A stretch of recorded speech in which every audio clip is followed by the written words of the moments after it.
প্রাণীজগতে কত রকমের থাবা, খুর আর নখর দেখা যায়, তাই না? আচ্ছা, এগুলো কি এমনি এমনিই এমন দেখতে হয়েছে, নাকি এর পেছনে টিকে থাকার কোনো দারুণ কৌশল লুকিয়ে আছে? চলুন আজ আমরা এটাই দেখব। কিভাবে এক একটা প্রাণীর নখ তার জীবনযাত্রার জন্য একদম পারফেক্টলি ডিজাইন করা। আচ্ছা, একটা বিড়ালের কথাই ভাবুন তো।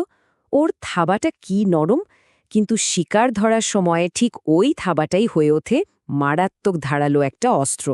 এটা কিভাবে সম্ভব? এই সাধারণ একটা প্রশ্নের মধ্যেই কিন্তু দারুণ একটা রহস্য লুকিয়ে আছে।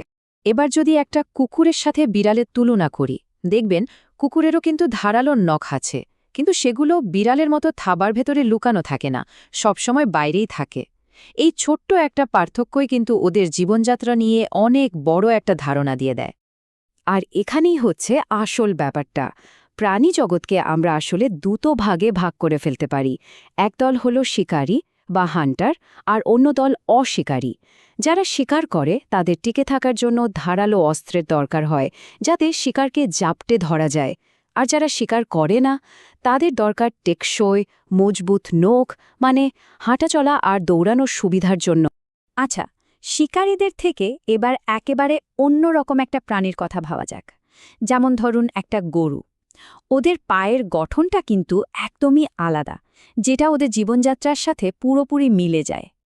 গরু বা ছাগলের পায়ে যেটা থাকে ওটাকে আমরা খুর বলি। জানেন, এই খুরও কিন্তু এক ধরনের ভোঁতা নখ। যেহেতু ওরা শিকার করে না, তাই ওদের ধারালো নখের কোনো দরকারই নেই। এই খুরগুলো বানানোই হয়েছে শুধু হাঁটা আর দৌড়ানোর জন্য। তাহলে এই যে এত রকমের নখ, থাবা আর খুর, এদের মধ্যে আসল মিলটা কোথায়? মানে এমন কি কোনো মূল সূত্র আছে যেটা এদের সবাইকে এক সুতোয় বাঁধে? আসলে এই একটা লাইনই পুরো রহস্যের সমাধান করে দেয়। শুধুমাত্র শিকারী প্রাণী আর পাখিদেরই এই রকম ধারালো নখ থাকে। তার মানে জীবনযাত্রাই ঠিক করে দেয় যে তার হাতিয়ারটা কেমন হবে। প্রকৃতির কি অসাধারণ একটা নিয়ম, তাই না?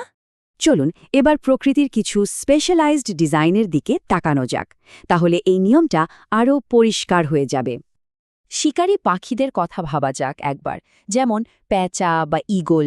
ওদের নখরগুলো তো প্রকৃতির বানানো নিখুঁত অস্ত্র, একদম হুকের মতো বাঁকানো আর সূচের মতো ধারালো।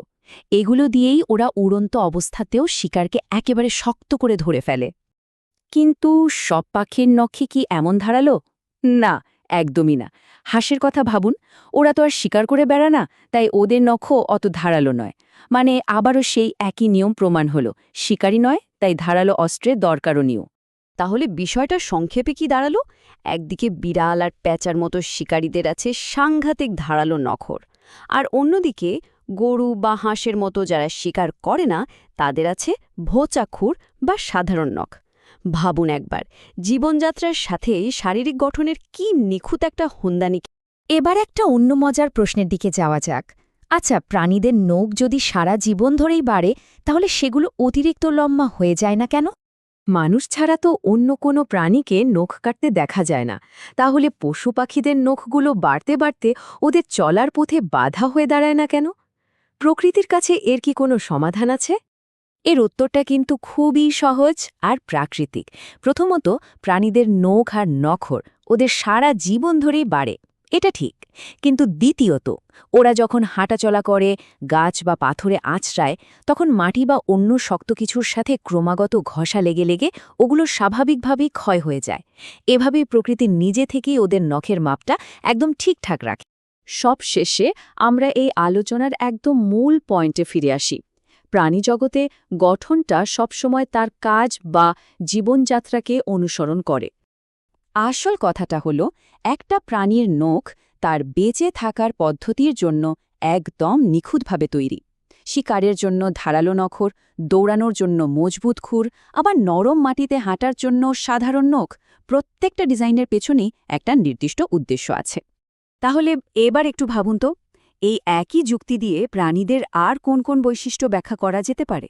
যেমন ওদের দাঁত, চোখের গঠন বা গায়ের রং, এগুলোর পেছনেও কি ওদের টিকে থাকার লড়াইটাই কাজ করছে? প্রকৃতি আসলেই এক অসাধারণ ডিজাইনার।